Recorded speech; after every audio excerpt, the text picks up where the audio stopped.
Estamos presentando Aula Magisterial. Muy buenas noches, compañeros y compañeras del Magisterio de Cúcuta y Norte de Santander. Reciban un cordial y fraternal saludo hoy 23 de abril. Desearles una feliz noche y desearles que hayan tenido una excelente jornada laboral, un excelente día. Hoy con la participación de nuestro compañero Juan Pablo Martínez, dirigente sindical, bajo la dirección técnica de Harold Farías, le damos la bienvenida a este programa llamado Aula Magisterial. Un saludo, Juan Pablo, a todos nuestros amables compañeros que nos están acompañando hoy. Bueno, buenas noches, compañeras, compañeros.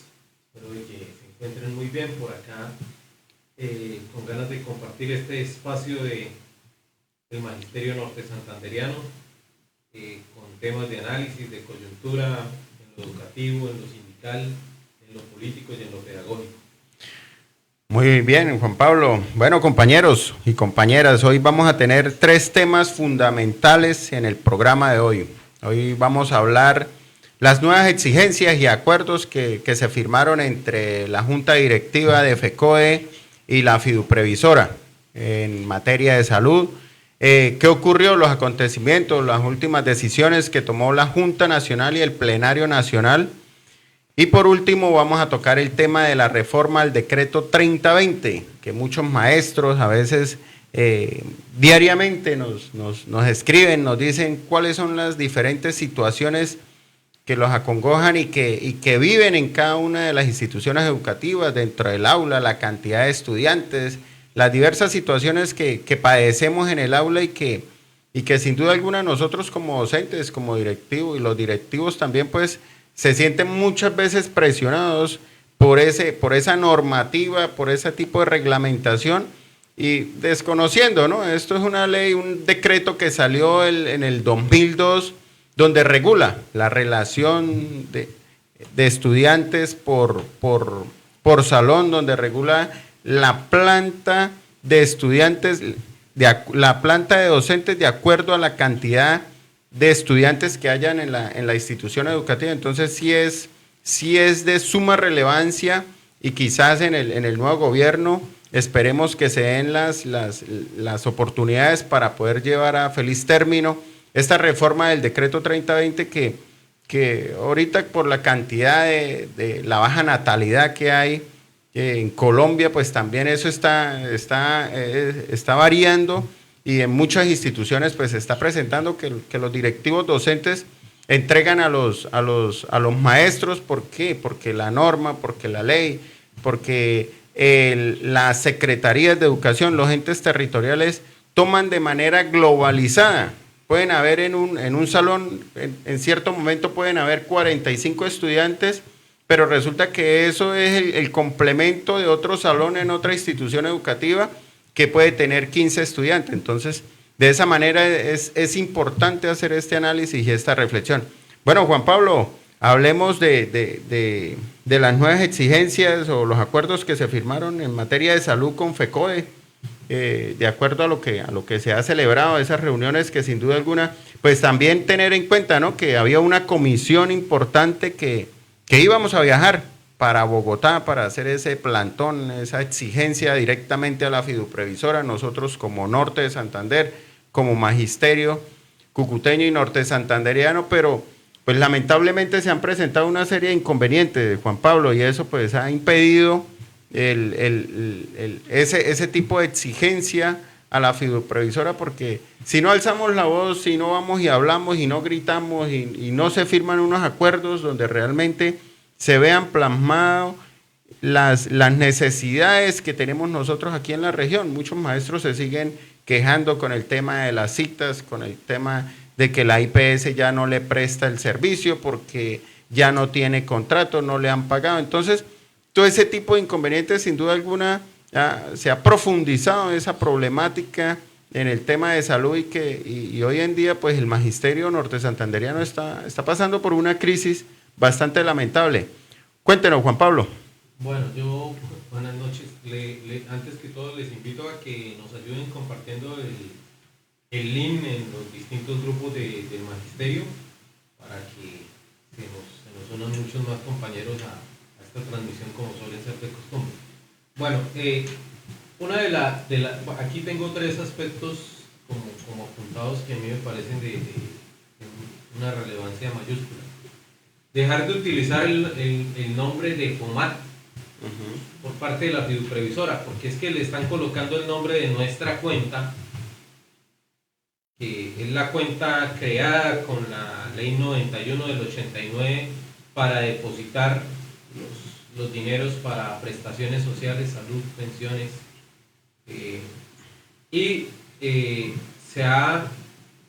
los muchachos utilizaban un término perrateado, ¿no? Ahora un poquito más duro.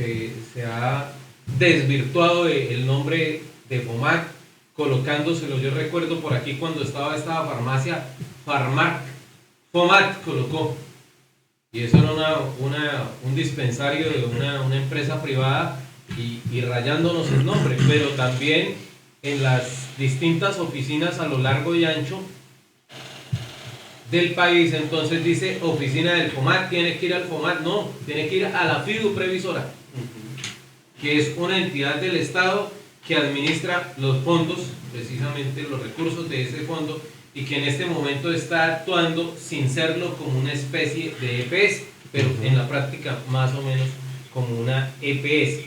Entonces, muy importante ese tema, ¿sí? Ya tiene que haber un compromiso de que lavar el nombre, porque si no se va digamos, degradando el nombre, incluso en las mismas bases del magisterio, de tal manera que en algún momento pueda aparecer alguien y diga, no, acabemos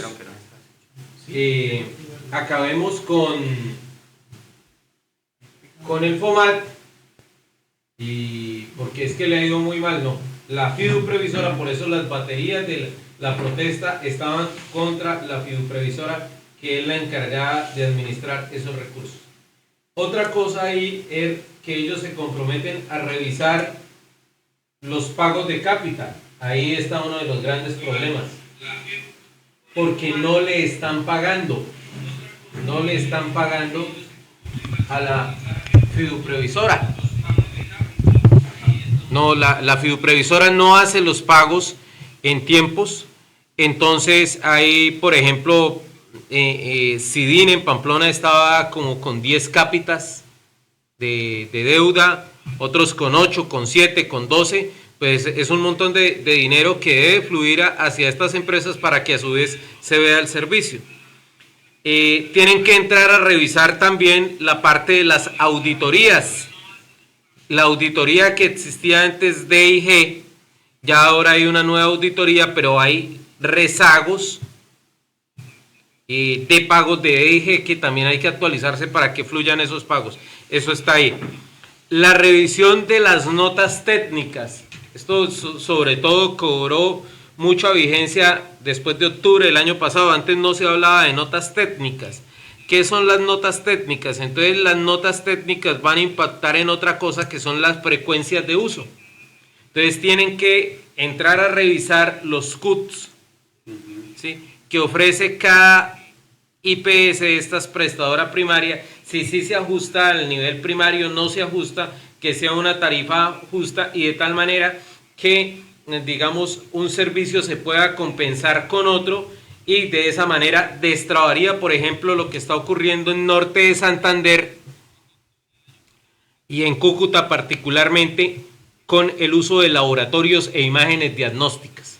O sea, no es una defensa que estamos haciendo de UCI de Colombia, porque hay varios errores en UCI de Colombia en la atención que se está prestando, pero sí uno de los elementos por los cuales hay un estancamiento en la atención de los compañeros y de las compañeras en la parte de laboratorios está centrado precisamente en la falta, ¿sí?, de acuerdos de nota técnica, la negociación de la nota técnica, y de esa nota técnica se va a dar las frecuencias de uso.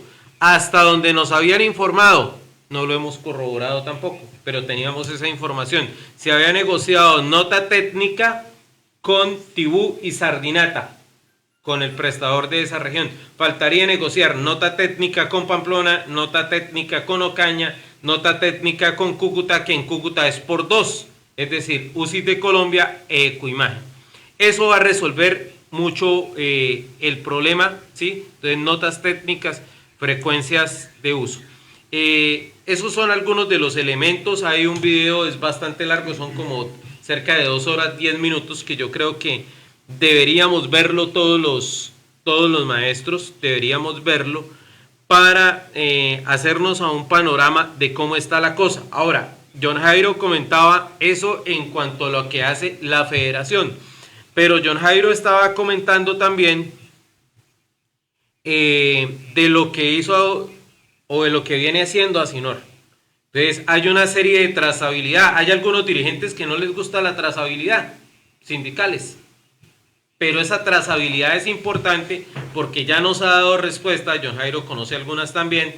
La Procuraduría nos dio respuesta, las secretarías, el Ministerio de Educación. Esto en aras de qué lo hicimos, y fíjense que acertamos, de que si se venía una represalia por el paro de 48 horas, tener un soporte para decir, nosotros lo dijimos, lo advertimos, lo exigimos por una, por B, por C, por D forma, y no nos prestaron atención. Entonces es una manera de blindarnos, compañeros. Ahora, salió una circular, bueno, de una vez aprovecho eso, salió una circular sobre que se difundió desde la Secretaría de Educación Departamental pidiéndole a los compañeros rectores relacionar quiénes habían asistido a la protesta.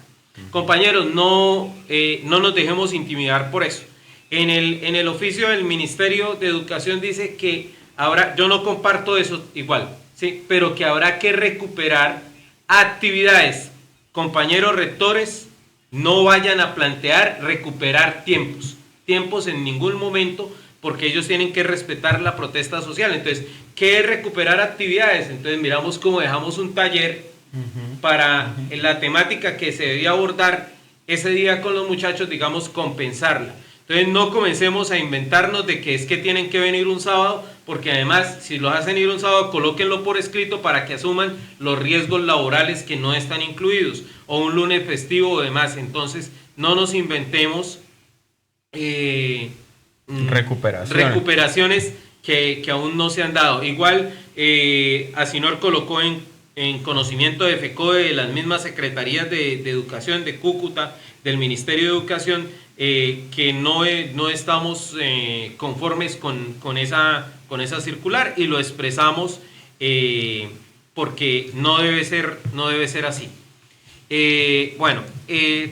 Estaba pendiente también. Juanpa, a modo de conclusión, entonces, si el rector o la rectora le dice a los compañeros, vamos a recuperar porque es que ya el Ministerio de Educación dijo que había que recuperar, sí, ¿qué deben hacer los maestros? Sí, o sea, ese día tenía planeado, yo soy docente de sociales, yo ese día estaba abordando las revoluciones burguesas con 8º grado y estaba trabajando la revolución industrial.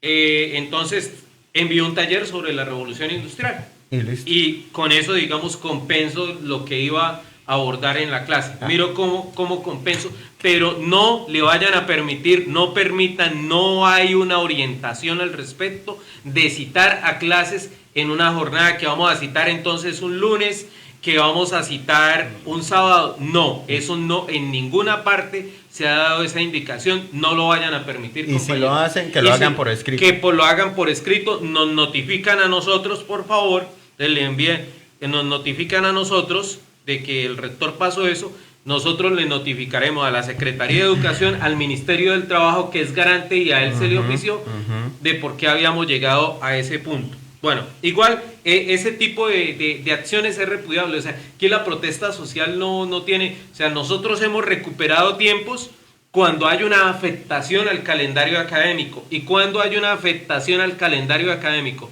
y eso el mismo ministerio lo sabe y lo ha utilizado en otras contingencias, cuando por X o Y motivo se supera una semana de actividades, que se suspenden las actividades con los muchachos en las instituciones educativas. Siguiente paso, porque no sé si ya está Willy. ¿Ya está Willy? Sí, claro. Bueno, siguiente paso ahí.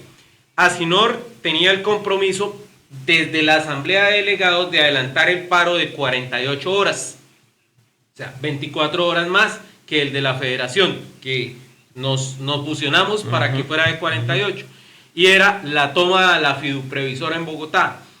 En primera instancia no pudimos hacerlo el 15 por los bloqueos que existían a lo largo y ancho del país. Pamplona, la parte de Silos Mutiscua, más adelante, antes de llegar a Bucaramanga, en Bucaramanga, más adelante de Bucaramanga, fácilmente 10 puntos de bloqueo. Entonces no podíamos arriesgar al magisterio a que quedara tirado en carretera, y ninguna empresa se comprometía a prestar el servicio por los riesgos que había. Alguien nos dijo, desviémonos, vámonos por la ruta de Málaga. No, por allá no nos vamos, nos dijeron las empresas. Lo pasamos para el viernes 24, ¿sí? Debería ser mañana, ¿sí? ¿Por qué no se hizo mañana? Nosotros fuimos convocados por FECODE a un plenario de juntas directivas. ¿Qué es un plenario de juntas directivas? Donde debemos asistir los miembros de todas las filiales de FECODE. En este caso, los 11 directivos de Asinor, los directivos del CEL, los de ADIDA, los de la AE, bueno, de todas las filiales del país asistimos. Al siguiente día, FECODE hacía Junta Nacional. A la Junta Nacional si no van todos, va el presidente y depende del número de afiliados, va uno o dos compañeros más. En el caso de Asinor, participó el compañero presidente y el compañero tesorero en esa Junta Nacional. En esa instancia nosotros aprovechamos para hacer gestión y nos dimos cuenta que el viernes no estaba ni el doctor Germán Bayona, ni el encargado de contratación de parte de la fiduprevisora. Entonces, ¿para qué íbamos a llevar a los compañeros a Bogotá? ¿A hablar con quién? De pronto con los medios, sí. Pero la idea que nosotros tenemos es que esto genere un impacto positivo, no solamente un impacto mediático, sino un impacto que es donde nos interesa, en la atención y en la mejora de los procedimientos acá en Cúcuta y en el departamento. Entonces, por eso se trasladó. Además, teníamos otro compromiso, que es solicitar, porque aquí ya tenemos que irnos con solicitar el permiso, consolidar listados y solicitar permiso a las dos secretarías de educación, Secretaría de Educación del departamento y Secretaría de Educación del municipio. Labor que se está desarrollando, que se está viendo. Bueno, por acá un saludo, antes de ir con Willy, un saludo a quienes nos están viendo y respondo una pregunta. Un saludo para Edinson Martínez, para el profesor Luis Quintero. No, reuniones los sábados y eso están ya mandadas a recoger, profe. Ya no. Son las 6 horas de permanencia, 2 horas en la tarde en autonomía. Esporádicamente se podría tener una reunión siempre y cuando haya acuerdo. Acuerdo mutuo, sí, ¿no? Mutuo. Pero que vengan los sábados obligatorio, que eso ya se acabó. Nora Judith Pulido, un saludo para la profe. Nelson Enrique Rodríguez, también ahí de Maestros Rurales. Reinaldo Alirio Duque, que está en Chinácota, un saludo para el compañero de la subdirectiva de Chinácota. Nelson Rodríguez, Luis Quintero, Luis Fernando Cañas, un compañero pensionado. Sí, los del laboratorio es un gran inconveniente. La profesora Deca, Daisy. Sí, deportista.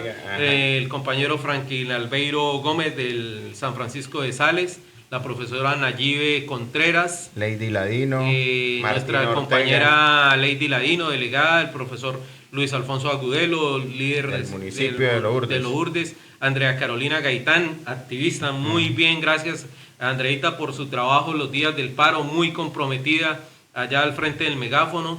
Marijanet Madariaga, Margarita Carvajal también en el paro. Sandra Galvis, Alba Rodríguez, Marlene Luis Carvajal Carlos. También, Alba Rodríguez, Laurice Rodríguez, maestra de la ruralidad. La profe Magdalena Pinto, Frangel Monroy también sí, están desde Pamplona. Magret Villalba, Daniel Márquez, profe, compañero del Francisco de Sales. Bueno, tenemos un invitado especial esta noche, vamos a darle paso.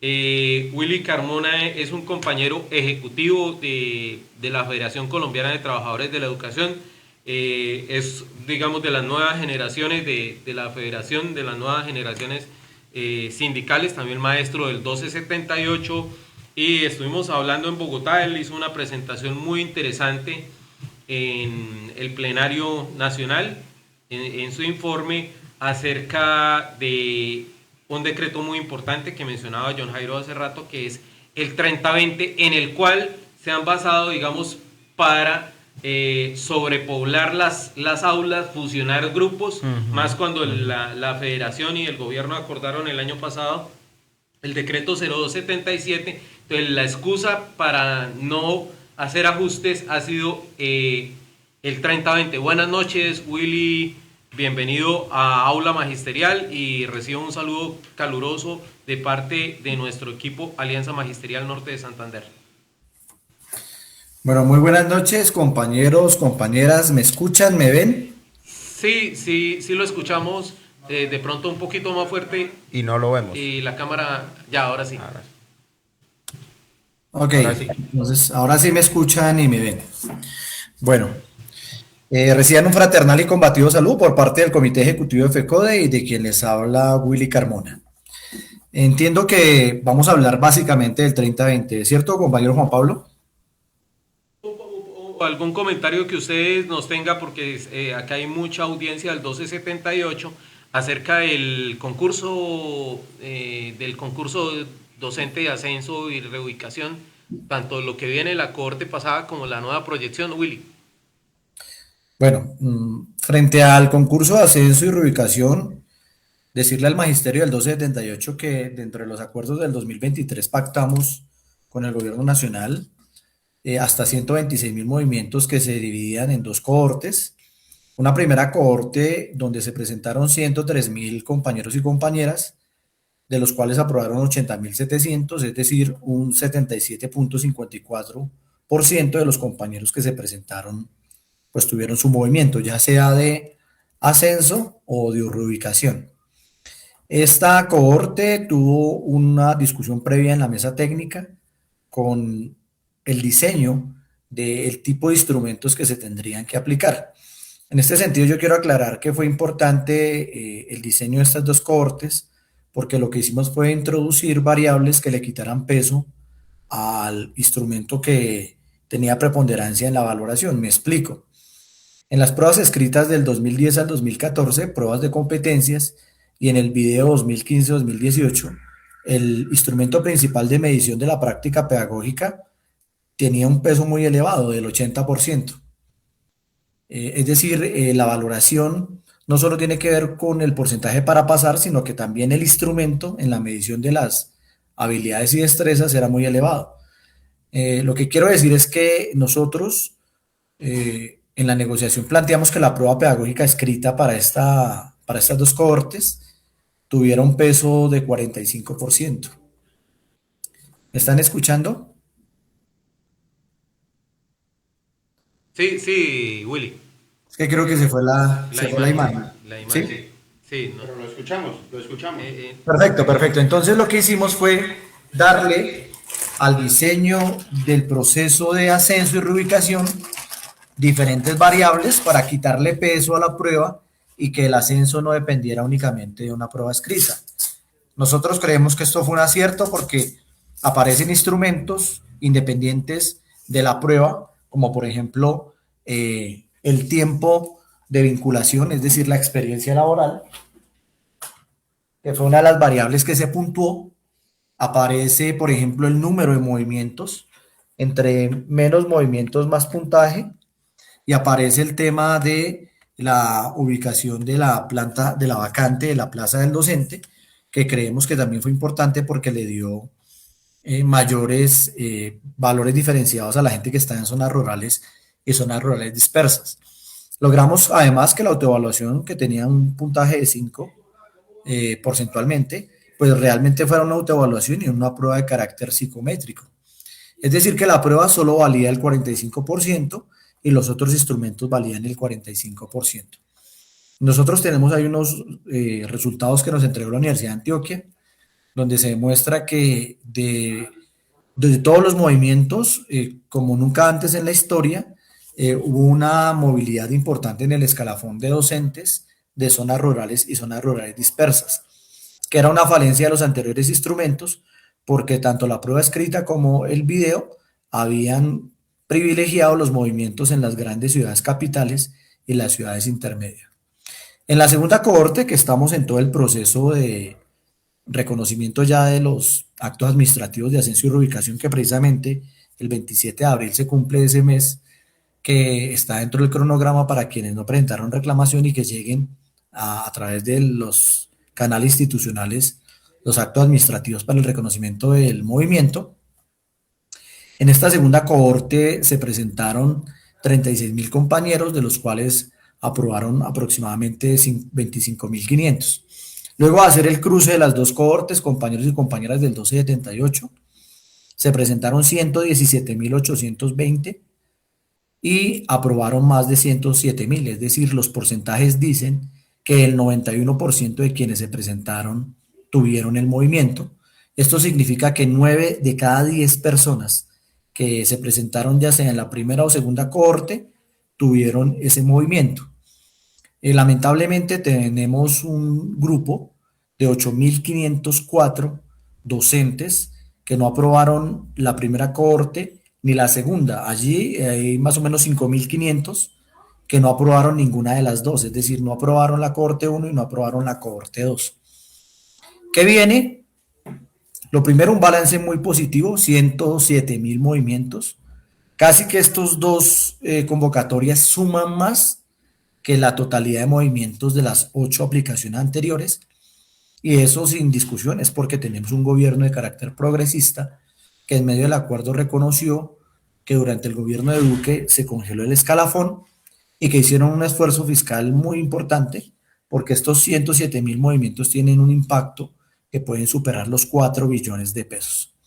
Entonces, hay que mirar lo positivo, lo progresivo del acuerdo, y es que 9 de cada 10 maestros que se presentaron, es decir, el 91% pudo moverse, y esto, pues, es correcto. Si es que otra vez estoy sin cámara. Entonces, el curso. Entonces, la postura de FECODE ha sido que se tiene que garantizar, como ya se hizo en el 2016, con la primera aplicación de la SF, y como se hizo en el 2018 con la tercera SF, donde se lograron 12.000 y 8.000 cursos de manera, a cada año. Nosotros hemos planteado que si la intencionalidad del acuerdo es que todos los compañeros que tenían la posibilidad de moverse lo hicieran, es decir, un movimiento para cada quien, pues el curso está en la mesa de discusión precisamente porque este grupo de compañeros no alcanzaron su movimiento en las dos cohortes. En ese sentido, el ministerio manifiesta lo siguiente: ya el acuerdo firmado en el 2025 garantizó la proyección y la provisión de recursos para la siguiente convocatoria de ascenso. Entonces quiero que me presten atención. Hay un primer escenario de un acuerdo 2023 con hasta 126.000 movimientos, donde se logran 107.000 y tenemos 8.504 compañeros que no lo lograron. Ese es un acuerdo que está en la discusión, pero el 2025 garantiza otro acuerdo, y es que se va a convocar a un nuevo proceso de ascenso y reubicación. Entonces, el ministerio lo que nos ha planteado en las dos mesas técnicas que hemos tenido es que ellos ya le cumplieron a los maestros, le cumplen con 107.000 movimientos, y que ellos le van a apuntar principalmente y de manera clara a la siguiente convocatoria. Por lo tanto, el ministerio cierra la puerta de la posibilidad del curso. Lo que ha hecho FECODE es que es viable llegar a un acuerdo para pactar el curso. ¿Y por qué lo decimos que es viable? Porque con los maestros hemos dialogado y hemos dicho que se podría trabajar de manera paralela a ambos procesos, es decir, que se convocara el curso y al mismo tiempo se convocara la siguiente cohorte. A esa siguiente cohorte se presentarían, calculamos nosotros, 90.000 compañeros. ¿Y por qué 90.000? Pues son las personas que cumplen con los requisitos, los 3 años de nombramiento, las 2 evaluaciones de desempeño, más o menos 90.000, que se podrían hacer de manera paralela y que en el tiempo juntas, convocatorias, pues coincidieran para los efectos fiscales. Nosotros creemos que eso es totalmente factible. Es totalmente factible que los profesores paguen el curso, no lo han expresado, hay un movimiento que se está gestando y ellos nos dicen, estamos inclusive en disposición de nosotros mismos pagar los cursos porque lo que nos interesa finalmente es garantizar ese movimiento. Con esas dos apuestas, FECODE le ha hecho al ministerio, pues que es factible. El ministerio, reitero, se cierra en la postura de que convocar a un curso podría colocar en riesgo el cronograma de la siguiente convocatoria global, hecho que nosotros no compartimos. Entonces el día lunes tenemos una reunión para tratar el tema de la siguiente convocatoria, los criterios, los tiempos, el cronograma, pero también para tratar el tema del curso de los 8.000. Entonces yo quiero ser muy claro en este espacio y es no generarle falsas expectativas a los compañeros, pero tampoco cerrar la posibilidad. Estamos en la mesa con el ministerio y nosotros, por lo menos es la postura que nosotros hemos sustentado en la mesa, seguiremos insistiendo que el acuerdo hablaba de hasta 126.000 y que los 8.000 deben estar dentro de esos 126.000, que es factible hacer ambos procesos en paralelo y que coincidan al final de todo el proceso para efectos fiscales y que hay una disposición de los maestros y maestras para poder ellos mismos pagar su curso y que eso no tenga un peso fiscal precisamente para que el ministerio pues saque un argumento y diga que no lo avala porque tiene que pagar los cursos. Entonces, para la próxima convocatoria, repito, pues hay que mirar el 278, quienes cumplen requisitos. Entonces quienes tengan 2 evaluaciones de desempeño que no hayan sido utilizadas para un movimiento, pues podrían estar. Más bien, quienes no podrían estar, en términos de tiempos y de requisitos, no podrían estar los que tuvieron su movimiento en esta segunda cohorte. De ahí para atrás, cualquier compañero vinculado antes del 2022, 23, 22, 23, tiene requisitos para presentarse. Se podrían presentar todos los que pasaron la primera cohorte y todos aquellos que entraron antes del 2022-2023 y que para la fecha de verificación de requisitos tengan 2 evaluaciones de desempeño. Esos serían los criterios. Nosotros, repito, calculamos que serían aproximadamente 90.000 compañeros. Así está el tema del ascenso, compañeros. Qué interesante pues tener conocimiento acá de primera mano en la región. Sabemos que esto le interesa realmente a muchos compañeros porque esa información sí no había fluido por acá por norte de Santander y pues esperamos que la reunión del día lunes sea muy productiva tanto para los 8.000 compañeros que están ahí a la espera posiblemente del curso, como para quienes estamos también pendientes porque habíamos realizado el primer movimiento en la convocatoria anterior. Bueno, saludamos a otros compañeros que se han unido, compañera María Alexandra Cáceres, al compañero Víctor Manuel Domínguez, coordinador, a la compañera Lina Rosa Castro, a la compañera Ana María Mejía, al compañero Carlos Torres, nuestro delegado, la compañera Livia Omaira Ramón y al compañero Marlon Durán, Lady Ladino, Lorena Ramón Parada, gran amiga. También, Lady Ladino, también delegada. Ajá. Bueno, continuamos, Willy. El segundo gran tema por el cual lo invitábamos es porque usted hizo un análisis muy interesante del 30-20. Bueno, Lady Ladino nos pregunta que para cuándo el concurso. Nos dice Willy que están precisamente haciendo todo el acuerdo. No sé si Willy quiere hacer una precisión al respecto. Sí, mire, pues no sé si la compañera pregunta en lo referente al concurso de ascenso y reubicación o al concurso de ingreso. No, al de ascenso y reubicación. Bueno, el concurso de ascenso y reubicación, pues tenemos que sentarnos a pactar el cronograma. Si bien la convocatoria iniciaría en el 2026, los tiempos no dan para que surta todo el proceso en este año. Entonces iniciaría en el segundo semestre de 2026 y pues culminaría en el primer semestre del 2027.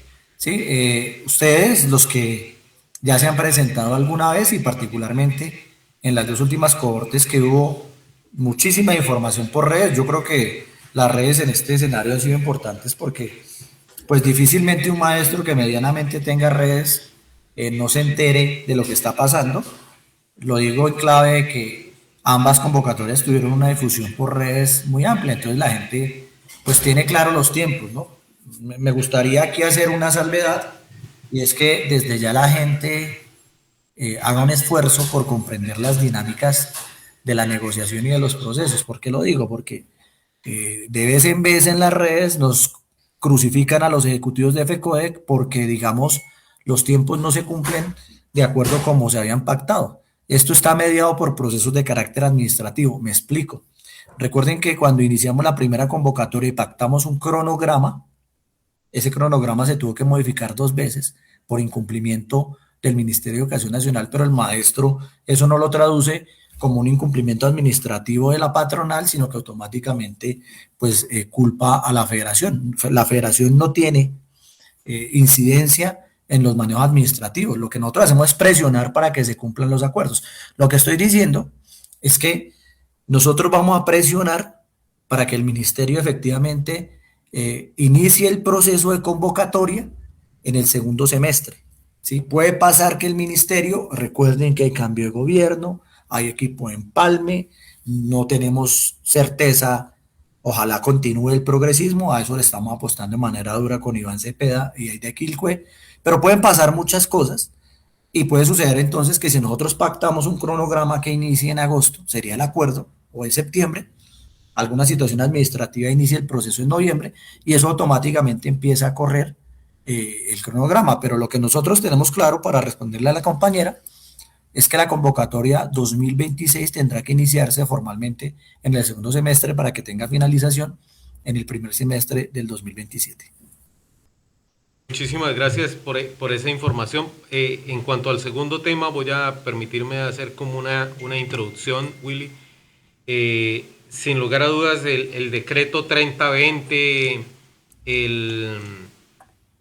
el decreto 1850, la ley 715, el decreto en su momento, el 0230 creo que era también que se llamaba de evaluación también para los muchachos, una serie de legislación educativa de contrarreforma posterior pues a la conquista que en su momento hizo la federación y los educadores de Colombia con la 115.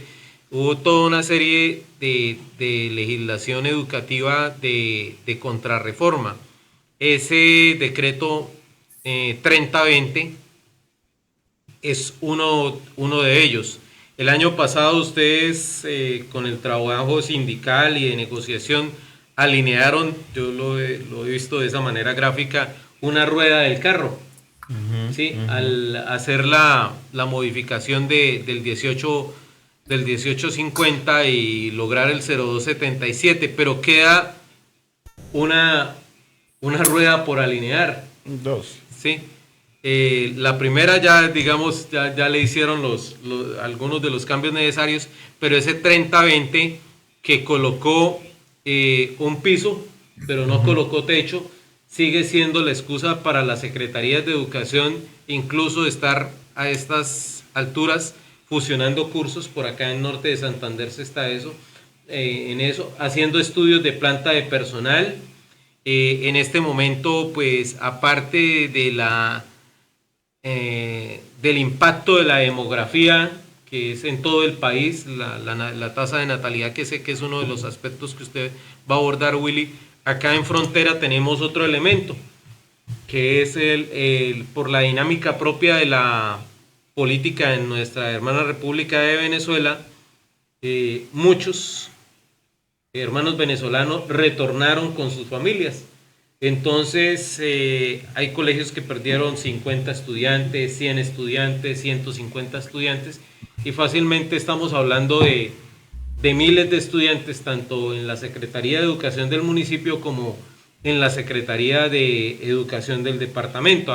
Aparte, pues en Cúcuta un poco se agrava más el fenómeno, porque el conflicto del Catatumbo el año pasado nos trajo a una ola migratoria que también tuvo su retorno. O sea, inicialmente impactó la zona del Catatumbo en disminución de matrícula, pero posteriormente muchos de ellos retornaron impactando Cúcuta, y entonces pues ahí se colocan en riesgo los, los empleos pues de los compañeros que de pronto están más débiles en esa cadena, que son los compañeros provisionales, digamos que incluso en el departamento alcanzaron a salir entre finales del año pasado y principios de este, yo creo que cerca de 200 compañeros docentes. Entonces, compañero Willy, háblenos de la urgencia de esa reforma del 30-20 y qué han planteado ustedes como federación. Bueno, Juan Pablo, muchas gracias. ¿Están viendo la presentación? Sí. Listo, perfecto. Entonces, el origen de la brecha estructural, hay que decirle a los compañeros, principalmente a los del 278, que no vivieron este periodo de contrarreforma educativa neoliberal entre el 2000 y el 2002, pues que allí se genera una contraofensiva de los sectores de la derecha y que logran imponer de manera unilateral una serie de políticas educativas regresivas. Lo primero tiene que ver con el acto legislativo 001 del 2001, que es fundamental comprenderlo en ese momento de la historia, porque lo que hace el acto legislativo 001 es desfinanciar la escuela pública. Hoy, con todo conocimiento de causa, compañeros, gran parte de la crisis que vivimos nosotros, en muchos de los aspectos, tiene que ver con ese acto legislativo, porque modificó la asignación presupuestal y porcentual para la escuela pública. Del 2001 al 2025, al 2026, nosotros, la escuela pública, hemos dejado de recibir 421 billones de pesos. Por eso es que el tema de infraestructura, por ejemplo, en norte de Santander, en el Catatumbo, en las zonas rurales dispersas, es tan complejo. 421 billones de pesos en 25 años es la desfinanciación de la escuela pública. Porque la estrategia eficientista del neoliberalismo es hacer más con menos, es decir, desfinanciamos y colocamos una sobrecarga laboral al magisterio. Entonces, simplemente lo quiero referenciar, eso sería parte de otro espacio mucho más profundo, porque hoy estamos a puertas de modificar de manera progresiva ese SGP. No vamos a recuperar los 421 billones de pesos que nos quitó la derecha, pero sí vamos a garantizar de aquí al 2038 que el presupuesto para educación no se congele y que tenga un aumento más o menos de 15 puntos porcentuales, pasar del 23% que se dio en el 2023 a un 39.5% en el 2038. Eso no resuelve la crisis estructural, pero se los digo con certeza, eso garantiza que frenamos la desfinanciación, porque por primera vez en 25 años los recursos van a empezar a llegar de manera progresiva, es decir, van a aumentar. Nosotros calculamos que de ese aumento, que está entre 35 y 37 billones de pesos, al sector educación le corresponderían entre 5 y 6 billones de pesos, que eso es importante. Entonces, hago esa introducción para que entiendan que no es suelto el 30-20 de lo anterior, porque como recortaron, como desfinanciaron, entonces aplicaron decretos regresivos para ajustar el recorte. El primero fue el 1850. El 1850 del 2002 aumentó la jornada laboral y generó la sobrecarga. Aquí tuvimos, para mí, para Willy Carmona, la principal y casi única conquista en 25 años contra la política neoliberal. Y es que logramos en el 0277 pues garantizar unas condiciones dignas para la jornada laboral. No voy a profundizar en el tema porque no hace parte de este espacio, pero también sería otro espacio para discutir cómo efectivamente el 0277, que derogó el 1850, es un golpe que le hemos dado al neoliberalismo en política educativa. El otro paquete, acto legislativo 001, decreto 1850, fue el decreto 1278, bajo el cual yo estoy vinculado y está usted vinculado, Juan Pablo, y muchos de los que nos escuchan. El decreto 1278 tiene inestabilidad laboral por la evaluación de desempeño, que es de carácter punitivo, y muchos otros elementos, como el tema del que venimos hablando, y es condicionar nuestro ascenso a una evaluación. Esos elementos son neoliberales y son de carácter regresivo.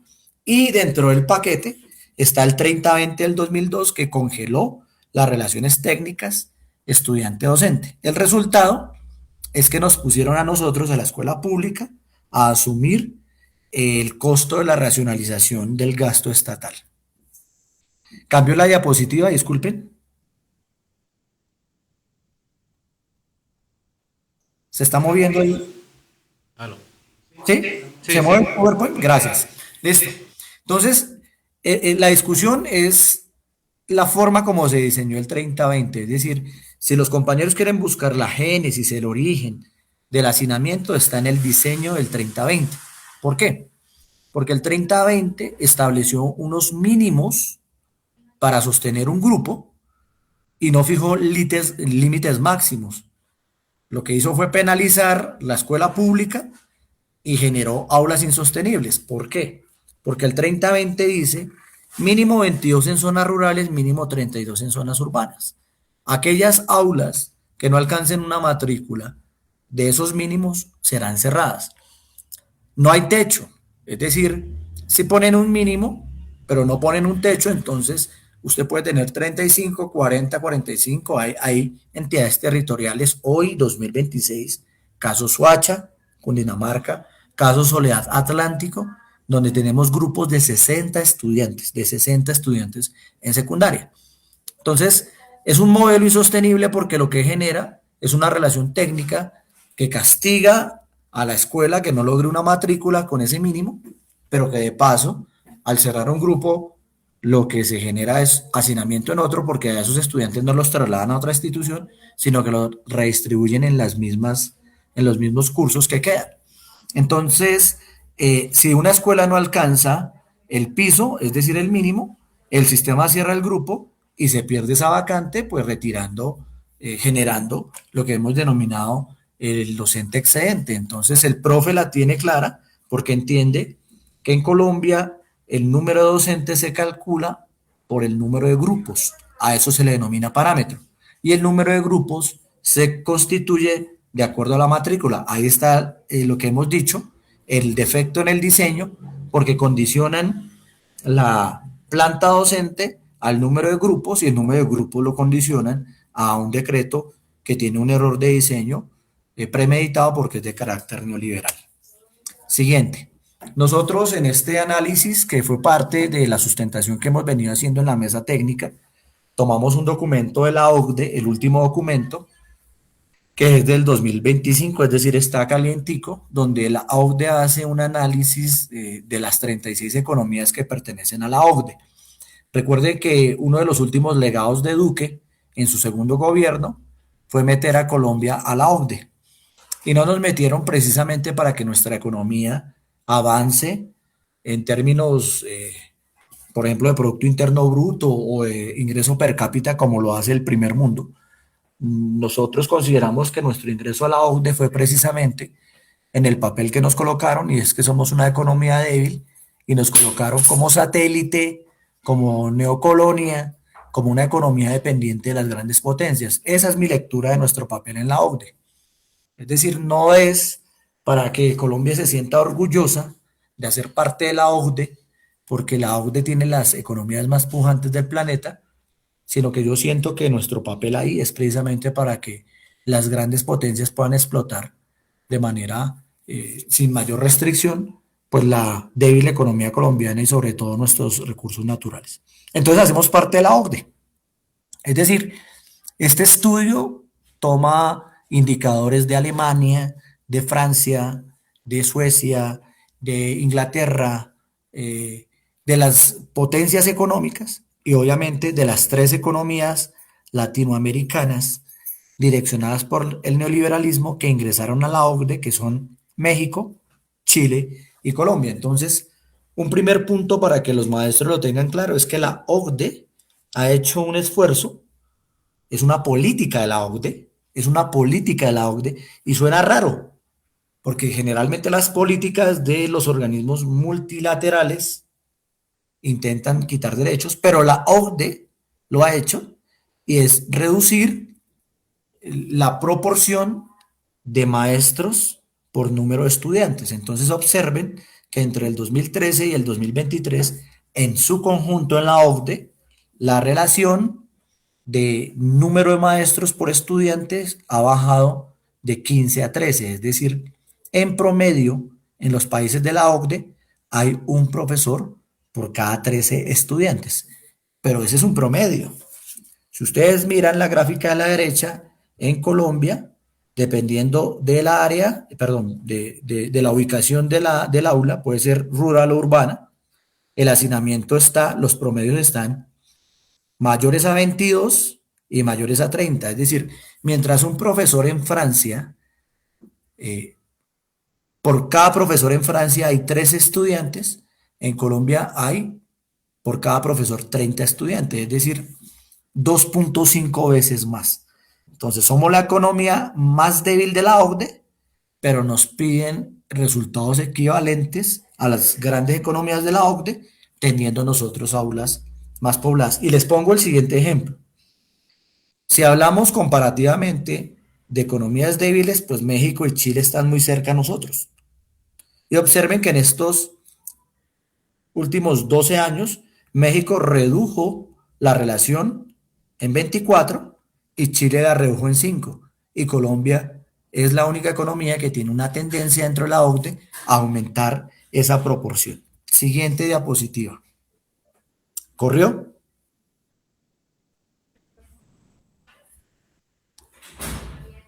Sí, cambió la diapositiva.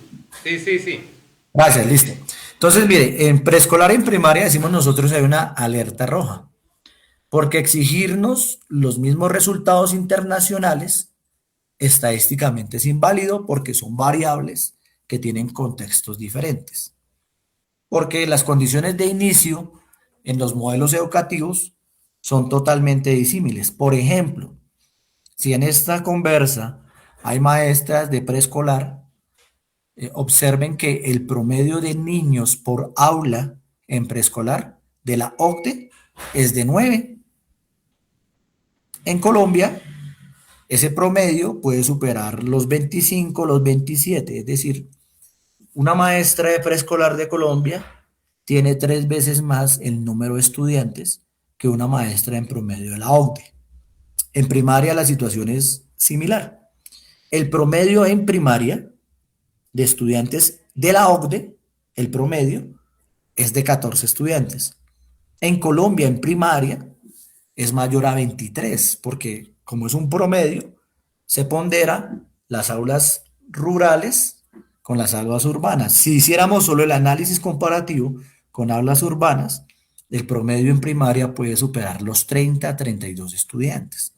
Entonces, en primaria, un maestro, por ejemplo, orienta múltiples asignaturas, tiene más estudiantes, tiene más horas, y la conclusión de la derecha es que la responsabilidad de los resultados del proceso educativo son del maestro y esconden realmente, pues, el problema técnico del hacinamiento. Siguiente. Rápidamente, esta es la gráfica para que la gente no, pues, tenga la certeza de la validez académica y de investigación de este documento. Esta gráfica es la proporción de niños en preescolar. Observen, Colombia ocupa el primer lugar de todos los países de la OCDE. En rojo está el promedio y en Colombia supera ese promedio 40, ¿cierto? En preescolar, debido a que en Colombia ha habido, por acción de este gobierno, un aumento significativo en preescolar. Observen la gráfica de primaria, lo mismo, en rojo, el promedio de, esto es en secundaria, en naranja el promedio, ¿cierto? Y ustedes ven que nuevamente Colombia está en la tercera barra, cuyo promedio supera los 23, 25, estamos hablando de promedios. Y aquí está primaria. Nuevamente, el promedio en naranja y Colombia a la derecha con valores por encima de 23 y 25 en primaria. Entonces, la paradoja del tiempo hemos llamado esta diapositiva. ¿Por qué? Porque en Colombia hay un esfuerzo, compañeros, intencional de todos los gobiernos, y tengo que decirlo también de poner el énfasis de la calidad de la educación en el tiempo y no en el tema, por ejemplo, del tamaño de la clase. ¿Por qué lo decimos? Entonces cojamos secundaria. En secundaria, El número de horas en Colombia es de 1.200, ¿cierto, compañeros? 1.200 horas anuales. La OCDE en promedio tiene 909 horas. Los movimientos pedagógicos del siglo XXI, no solo por el tema de el avance de las TICs, de las plataformas, esto viene mucho antes. Por ejemplo, el movimiento pedagógico en Francia ha venido dando una lucha por disminuir la jornada escolar, porque además los padres de familia se han organizado y han dado luchas por la reducción de la jornada laboral. ¿Para qué un trabajador reduce su jornada laboral? No solo para que el patrón no lo explote, sino hay un tema social clave y es una exigencia de los padres y madres de compartir tiempo con sus hijos. Por eso las economías de la OCDE ya dejaron atrás hace décadas el debate de la jornada única. Eso también lo tengo que decir acá. Mientras el mundo avanza en reducir el tiempo de permanencia en la escuela, los trabajadores luchan por la reducción de la jornada laboral precisamente para compartir tiempo con sus hijos. En Colombia, los gobiernos se empeñan en que la salida para mejorar el proceso educativo es más tiempo en la escuela. Por eso la insistencia de la imposición de la jornada única, por eso la insistencia de la imposición de jornadas complementarias con actividades pedagógicas, porque aquí el peso es el tiempo y eso tiene un trasfondo, compañero Juan Pablo, y es un enfoque tecnocrático desde la pedagogía y es tratar de que la escuela resuelva las inequidades de la sociedad, es decir, que la escuela sea la burbuja, entre más tiempo esté el niño en la escuela, menos exposición tiene a lo que el Estado no puede garantizar en otros derechos, ¿sí? Algo así como convertir la escuela pública en la guardería, mientras el padre de familia va y trabaja, entonces la escuela le cuida al niño. Y pues ese enfoque es muy complejo. No va a resolver el tema de lo que ellos esperan de la calidad, porque pues la escuela tiene una función misional y no es ser guardería, ¿sí? Entonces, miren, Colombia le apuesta más a más horas y la conclusión técnica es que más horas no equivale a mejor educación.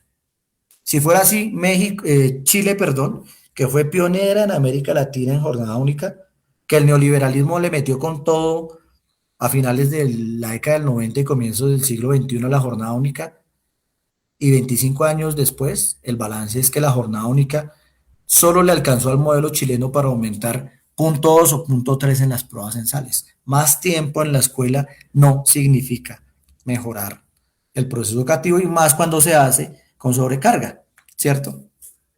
Siguiente. Rápidamente, hay otra realidad interna, ¿no? Es el doble rasero. ¿Cómo está el sector oficial? ¿Cómo está el sector privado? Hablo de Colombia. Los colegios de las élites, por ejemplo, tienen menor estudiantes por grupo, tienen autonomía en la normativa para limitar los cupos. En un colegio privado de élite, estrato 4, 5, 6, no llega al ministerio a cerrar un salón porque tienen 15 estudiantes. Lo que apuntan es a un proceso más individualizado. Y la escuela pública es todo lo contrario, ¿cierto? Nos cierran los cursos, nos hacinan, ¿cierto? Y no hay tiempo para que la pedagogía permita personalizar el proceso pedagógico. Miren, compañeros, que esto tiene los soportes técnicos. Aquí están los resultados del año anterior de las pruebas censales, pruebas saber, ¿cierto? Esta base de datos la sacamos del Laboratorio de Seguimiento de la Economía en Educación, ¿cierto? De la Javeriana. Y hay una correlación completamente absoluta entre el hacinamiento y el desempeño, ¿sí? Es decir, estadísticamente se puede mostrar que las instituciones que tienen aulas con menor número de estudiantes son las que están clasificadas en las categorías de mejor desempeño. Y ahí está el dato. ¿Qué colegios están en la categoría A más, catalogada como excelencia? Son esos colegios que tienen un docente por cada 14 estudiantes, es decir, se acercan a la media de la OCDE. Los hay. Ahí están los colegios de las élites. Las élites sí tienen claro que para que los hijos de las élites tengan procesos educativos más individualizados y con mejores resultados, no necesitas meterle 40 estudiantes al salón, ¿sí? Pero observen dónde están la mayoría de colegios oficiales, en la categoría D, en bajo desempeño, donde hay un docente por cada 21 estudiantes. Ojo a este dato, mire, casi la mitad de nuestros colegios oficiales, el 49.6%, estamos en categoría D. No es falta de capacidad pedagógica de los docentes, es la imposibilidad matemática de retroalimentar a más de 35 estudiantes a la vez. El 30-20 es inviable en la ruralidad, ustedes lo saben, compas, allá en el Catatumbo. ¿Cómo así que mínimo 22 para cerrar? En Colombia hay 21.312 sedes rurales con un único docente, dato de la Javeriana. Eso representa el 99.19% de colegios unidocentes. Aquí todavía se aplica la escuela unitaria. Entonces, un maestro lo meten allá en la ruralidad, uno solo, y le mandan 10, 15 estudiantes multigrado. Entonces, tiene que enseñar desde preescolar hasta grado quinto. Eso resolvió un tema en la década de los 80. De hecho, la profe que diseñó ese método, pues tuvo en su momento muchos reconocimientos. Pero ya estamos en el siglo XXI. Aquí hay que dar una disputa pedagógica frente a los resultados de la escuela multigrado que en su momento resolvió un tema de cobertura, pero que esa no puede ser una medida definitiva en la escuela pública estatal. ¿Sí?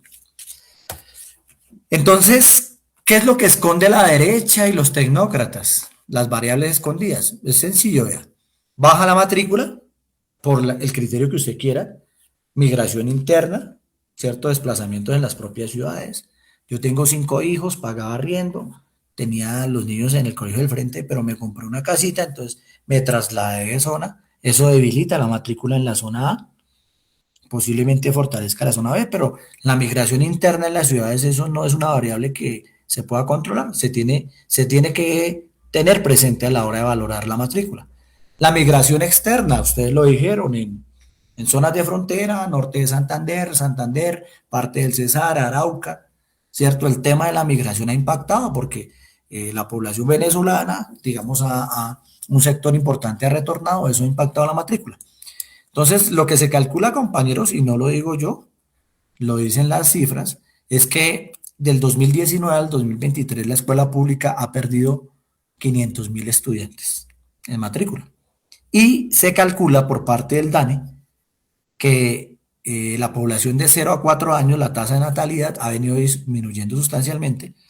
Para el 2023 habrá una caída del 13% en este rango poblacional y eso va a impactar. Entonces, ¿cuál es la secuencialidad?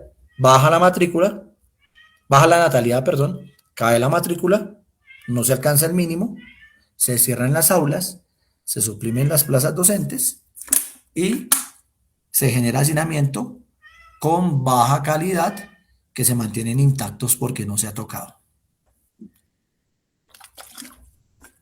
Yo sé que el tiempo es limitado, son muchas diapositivas, voy a pasar algunas para llegar a lo que queremos posicionar. La normativa es obsoleta, la tormenta perfecta, decimos nosotros. Esto estanca lo que ellos denominan calidad. Normatividad obsoleta, ceguera demográfica, siguen cerrando cursos sin reducir el tamaño de la clase. Hay una desventaja estructural en los procesos pedagógicos y hay una sobrecarga docente con más horas y más trabajo y salarios más bajos. Yo me voy a pasar estas diapositivas que son los cálculos que hace la OCDE para el tamaño de la clase. Ahí están, ¿sí? Donde tienen unos sustentos de por qué es importante bajar el tamaño de la clase y cómo esto impacta los procesos educativos, cómo impacta el salario, pero pues no me voy a detener en eso. Quiero agregar que el tamaño de la clase impacta la salud del magisterio. Estos son los datos de la fiduprevisora FOMAC de hace un mes, donde se evidencia que las enfermedades de los maestros tienen que ver directamente con sus puestos, la mayoría de enfermedades tiene que ver con sus puestos de trabajo, y su puesto de trabajo, como bien indica esta diapositiva, la pérdida de capacidad laboral, pues tiene unas calificaciones de acuerdo pues a esas enfermedades, ¿cierto?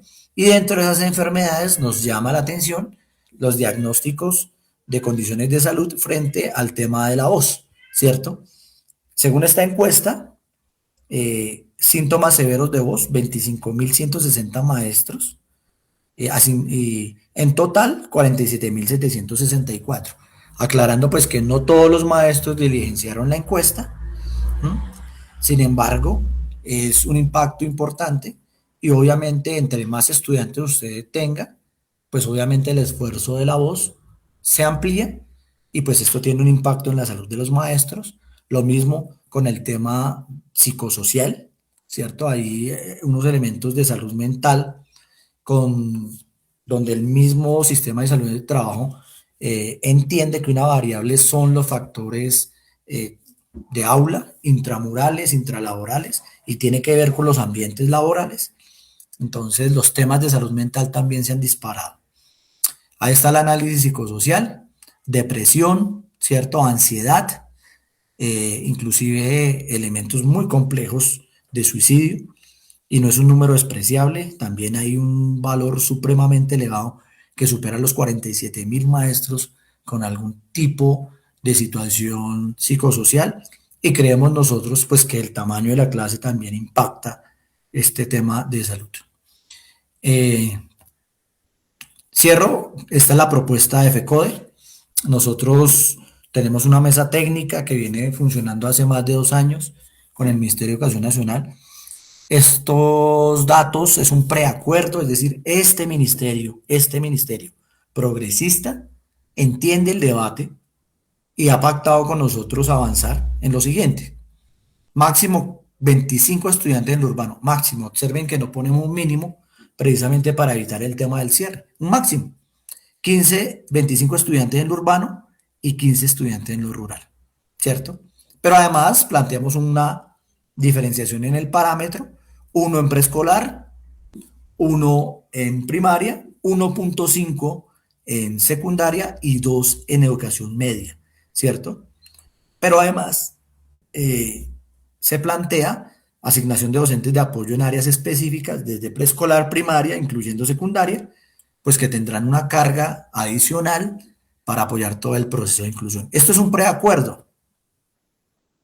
Entonces, también hemos avanzado en sustentar que se asignaría un profesional orientador por cada 250 estudiantes y un coordinador por cada 300 estudiantes. Es decir, bajaríamos el parámetro de coordinadores y estableceríamos un parámetro de orientadores. Modificar el 30-20 no es solamente una reivindicación laboral, es una precondición técnica ineludible para saldar una deuda histórica con la calidad de la educación pública en Colombia. Para cerrar, Juan Pablo, nos parece importante que el magisterio entienda que hay que modificar el 30-20, pero eso nos ha llevado un tiempo y no lo tendremos de manera inmediata.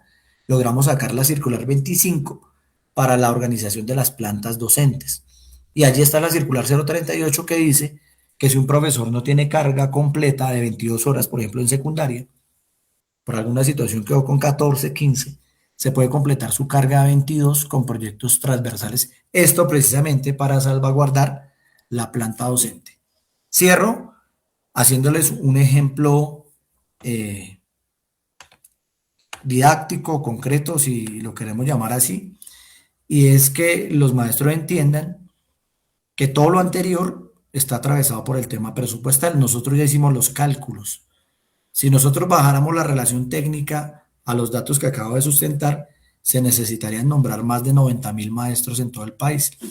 Yo voy a poner un ejemplo que siempre lo coloco y es mi escuela, mi colegio, en Bogotá, donde estamos en una zona con hacinamiento.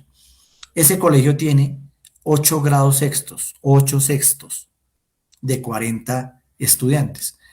Si digamos yo cojo ese colegio, solo una sede, solo un nivel, solo una jornada, y cojo los grupos de 40 y los parto en grupos de 20, se me generan no 8 cursos, sino 16. El primer problema que tendríamos en ese colegio es construir 8 aulas adicionales, ¿sí? 8 aulas adicionales de desdoblar 8 grupos de 40 a 16 grupos de 20. Entonces, un elemento que hay que aclararle a la gente en el 30-20 en su modificación es que al bajar el parámetro, no en todas las escuelas, pero en muchas, se necesitaría infraestructura. Entonces esto está atravesado también por un tema de infraestructura. Y 2, Si usted tiene 8 grupos, el número de docentes que usted necesita para atender esos 8 grupos se multiplica por 1.36. Eso da aproximadamente 12. Si usted pasa de 8 grupos a 16, ya no necesita 12, sino necesita 24 maestros. O sea que solo un colegio de 8.800 que son, una sede de 46.800 que son, para modificar el 30-20 en esos términos, necesitaría construcción de infraestructura, aulas y nombramiento de más maestros. Por eso, y lo quiero decir con toda claridad, para nosotros desde FECODE, la modificación del parámetro del 30-20 está ineludiblemente relacionado a la modificación del Sistema General de Participaciones y la apropiación de recursos adicionales para poder comprometernos en clave de garantizar nombramientos adicionales de docentes al bajar el parámetro. Entonces, este ministerio lo entiende, este ministerio tiene un preacuerdo y pues por eso presionamos para que el SGP se modifique de manera progresiva y podamos nosotros, si bien no sea, llegar a los 25, por lo menos frenar el tema del mínimo de 32 para evitar el cierre de grupos y salvaguardar la planta y empezar a dar la discusión de bajar el número de 40 a 45 a valores más asequibles a procesos pedagógicos. También hemos avanzado la discusión en variables, es decir, no es lo mismo la enseñanza en una zona de calor, por ejemplo, Barranca Bermeja con 37, 38 grados centígrados, o en una zona muy fría, por ejemplo, zonas de páramo a 4 o 5 grados centígrados. Entonces el tema del clima, por ejemplo, es una variable. El tema del conflicto armado, ustedes lo tienen claro allá en el Catatumbo, no es lo mismo un número de estudiantes en una zona de conflicto que en una zona donde los conflictos son otros. Entonces, lo que tenemos claro es que el próximo 30-20, además de los números, va a tener variables diferenciadas por territorio. Entonces, Juan Pablo, yo dejo hasta ahí por el tiempo.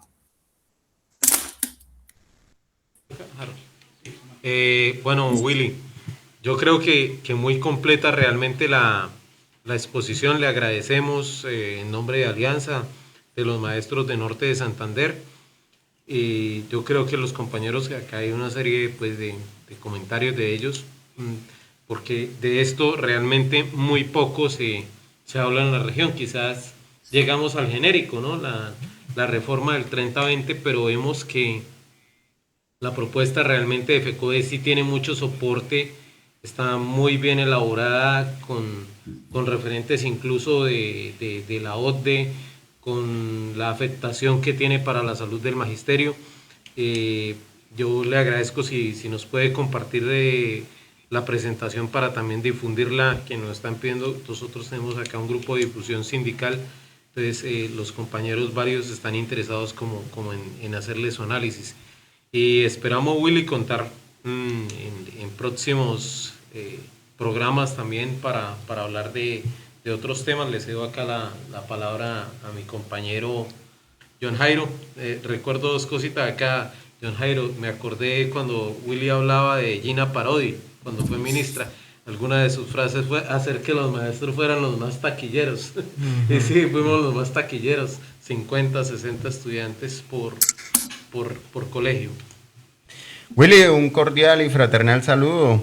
Willy, bueno, estuvimos aquí con Juan Pablo atentos y bueno, todos los compañeros que nos están viendo, estuvimos atentos de la exposición y realmente es interesante la propuesta. Contempla muchos ámbitos en los cuales el maestro se encuentra inmiscuido dentro del aula.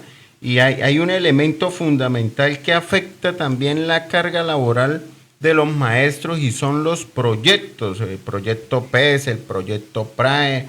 Ahorita se inventaron proyectos de movilidad, hace pocos días salió uno de alimentos, proyecto de uso de tecnología, proyecto de cuidado de los animales.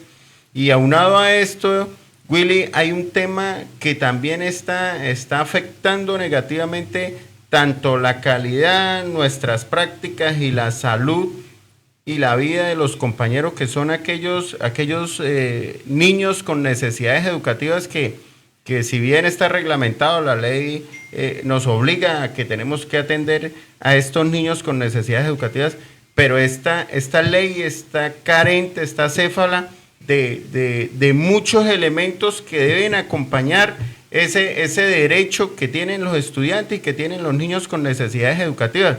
Sería muy bueno que la federación, que Willy Carmona también dirija y oriente este tipo de modificaciones a estas normas, porque sin duda alguna es un elemento que está afectando la vida de los compañeros, y el común denominador cuando uno va a las instituciones educativas o cuando los compañeros lo llaman a uno es: uy, John, los niños con necesidades educativas. Y hoy en día, en la realidad, ya antes era 1 o 2 niños, ahorita son 5 o 6 niños con necesidades educativas y están volviendo locos a los maestros. Entonces, ese es mi aporte, Willy. Un cordial saludo desde acá de Norte de Santander. Bueno, John Jairo, muchas gracias por sus apreciaciones. De hecho, y pues por el tiempo, pero frente al tema de la educación inclusiva y los docentes de apoyo pedagógico, también hay unos avances importantes. No sé si ustedes ya conocen la circular 024, sí, que deroga la 20 y la 21 y que es supremamente progresiva en términos de el tema de los docentes de apoyo pedagógico y las aulas de apoyo pedagógico para los estudiantes con algún tipo de discapacidad y necesidades educativas especiales. Yo creo que, si ustedes lo consideran, podemos sacar un espacio para tratar a fondo el impacto que tiene esa circular 024, incluyendo, John Jairo, que dentro de los acuerdos del 2023, para el próximo concurso mayoritario, se van a convocar a concurso las vacantes que están generadas por necesidad del servicio en educación en apoyo pedagógico. Nosotros estuvimos acompañando hace 2 semanas un colectivo que se organizó a nivel nacional de docentes de apoyo pedagógico. Ellas tienen la caracterización de Norte de Santander, es decir, tienen población matriculada, número de docentes, y si ustedes lo consideran, se puede buscar un espacio con tiempo para darle un debate más profundo al tema de la inclusión, que sí está dentro de la órbita de la negociación, incluyendo la modificación del 1421 del 2017. Sería muy interesante realmente sí abordar este tema. Nosotros también hemos acá discutido desde el año pasado, es una idea que traemos, pero no lo hemos colocado en marcha. Aparte de este escenario de formación sindical, política, pedagógica, hemos querido también hacer una apuesta. De hecho, pues estos estudios son propios de Alianza Magisterial, de apostar también por un espacio de reflexión casi que exclusivamente pedagógico, porque creemos que es necesario, y de todas maneras la época del neoliberalismo nos despedagogizó bastante, ¿sí? Nos puso a hablar de otros temas, nos puso en una pelea que netamente es económica, porque de ahí se desprenden otros elementos, pero hemos perdido en las bases magisteriales el hablar de pedagogía, y yo creo que con elementos pedagógicos incluso podemos ganar algunos debates para la verdadera mejoría de la educación en Colombia. Willy, nuevamente muchas gracias por haber participado en este espacio de Alianza Magisterial. Bueno, compañeros, compañeras, a ustedes por el espacio, y dispuesto a aquí seguir apoyando en todo el proceso, no solo de informes, sino también de formación. Como ustedes ubicaron, nosotros intentamos mezclar el informe con la historia y con la formación sindical, porque coincido con usted que el impacto del neoliberalismo no solo desfinanció la escuela, sino que también nos despojó de lo que debe ser la esencia del docente, y es el tema pedagógico. Lamentablemente hoy nos movemos principalmente por el tema económico salarial, y creo que hay otras disputas en el terreno pedagógico que hay que dar, y eso tiene que ver con la formación político-sindical. Entonces, agradezco la invitación, un saludo a todos y todas en Norte de Santander. Bueno, gracias. Bueno, un fraternal saludo, Willy. También para todas las compañeras, compañeros que estuvieron atentos, un saludo también, y nos vemos, Dios mediante, el próximo jueves. Un abrazo, compañeros, que estén muy bien y feliz noche. Feliz noche.